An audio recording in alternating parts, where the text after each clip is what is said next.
We continue our reading of Lest We Forget. Today's reading, October 27, The Rise of Adventist Elementary Schools, Part 1.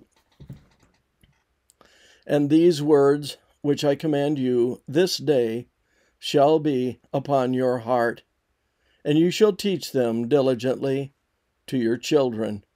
Deuteronomy 6 and 7. One of the most exciting developments in Adventist education in the 1890s was the elementary school movement. Up through the middle 90s, Adventists had largely neglected elementary education except at localities where they had a college or secondary school. That indifference would change by the end of the decade, and Adventists have ever since supported a strong system of local church elementary schools. The General Conference had called in 1887 and 1888 to begin a system of elementary schools, but nothing had come from the resolution. In 1897, however, Ellen White challenged the church with a renewed demand for elementary schools.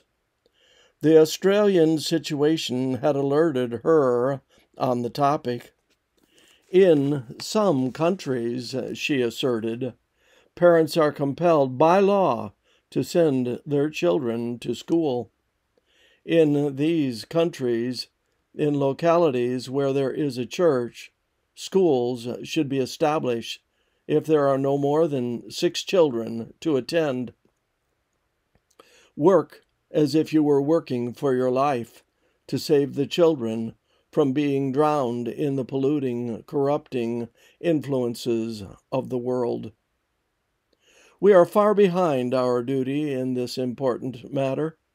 In many places, schools should have been in operation years ago. 6 Testimonies, page 199. Again, she wrote, wherever there are a few Sabbath keepers, the parents should unite in providing a place for a day school where their children and youth can be instructed.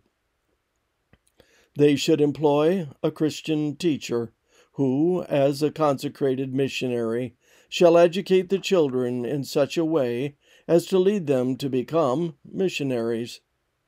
Let teachers be employed who will give a thorough education in the common branches, the Bible being made the foundation and the life of all study. 6 Testimonies, 198. Those words proved to be some of the most important and most influential counsel in all of her long ministry. In the next few years, Adventist churches around the world established schools, even if they had only 5 or 6 children to attend. Their salvation and future became a focal point of Seventh-day Adventism as the church took seriously its evangelistic responsibility to prepare its own children for God's kingdom. From such a perspective, education was evangelism. This is an insight that we dare not lose. This concludes our reading today of Lest We Forget.